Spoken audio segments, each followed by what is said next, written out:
Carnation, when I think of the golden years, I think of freedom.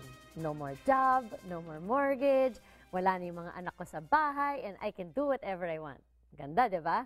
Well, although we can never be 100% certain what the future will hold, there is one key ingredient that we can do now to ensure that our golden years are fabulous. And that is delaying gratification. Nako, ano bang ibig sabihin ng term na yan?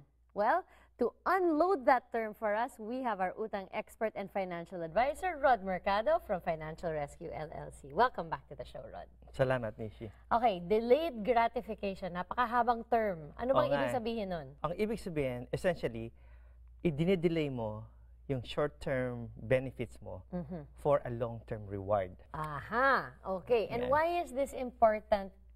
Lalo na for the golden years, lalo na for planning for the golden years.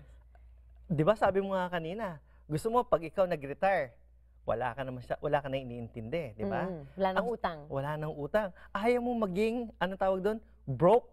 Pagdating mo na, pag golden years ka na, ayaw mo maging broke. Yun nga sinasabi natin, di ba? Correct. At the same time, gusto mo din naman mag-enjoy ng buhay. Yes. Kaya kailangan natin itong gawin para pagdating ng panahon, magagawa natin yung gusto mong, yung pinipicture mo kanina. Correct. Actually, Rod, if I could add to that picture, yung naalala ko kasi sa mga, sa mga lola ko, yung mga cool lola ko, na nagbibigay pa rin ng mga regalo, sarap, na nagbibigay ng pera sa kanilang mga apo. Contrary doon sa nangihingi sa mga anak o sa pamilya dahil kinakapos. Yes. Diba? Ayaw natin mangyari yun. So, magplanuhan talagang mabuti. Planuhan ng mabuti because we don't want to retire broke and we want to enjoy life too. Exactly. Ang hirap kasi, di ba, kung kailang may senior na tayo, tapos doon pa tayo nanghihingi or umaasa sa ating pamilya, ay sa Pilipino, hindi maganda yung kahit sa Pilipino, hindi pa rin magandang pakiramdam pag gano'n di ba?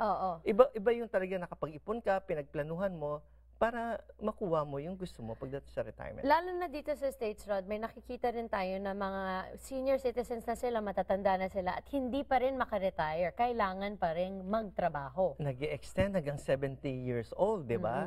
Okay, may mga, kung na-experience, 80 na sila, pero may mga utang pa rin. Kasi alam mo, tayo mga Pilipino, parang nagigilty ang parents kapag hindi tumutulong sa anak. So, andyan yung ang mga kadalasang istorya, lumaki yung utang ko, Rod. Matanda na siya, di ba? Retired na siya. Hindi naman dahil sa akin dahil ginastos ko para sa mga anak ko. So, tingnan mo, so siya ngayon ang nagsasuffer. Hindi ko naman sinasabing huwag tayong magbigay. Kasi tayo naman, mga Pilipino, generous tayo sa puso natin, di ba? Oo, di ba? Pero kailangan, isipin mo rin, kasi habang tinutulungan mo sila palagi, hindi sila natututo. So may mutual benefit ang pagsasabi ng no. Yan ang dapat natin tandaan. Unang-una, natulungan mo siya ngayon na maging responsible financially. Yan ang benefit niya.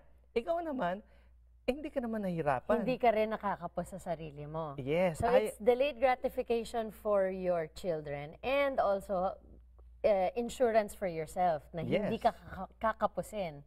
At ikaw naman in the future ang magtatanong sa kanila lang pahingi naman ng pera. Oo, tama yan, di ba? Okay, so for tips, Rod, on how to delay gratification in a concrete sense, saan po kayo mahahanap kung may mga tanong pa yung mga ka-nation natin?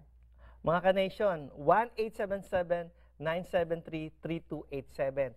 Yan po ang aming numero na pwede niyong tawagan anytime or bisitahin ang aming website, financialrescuellc.com.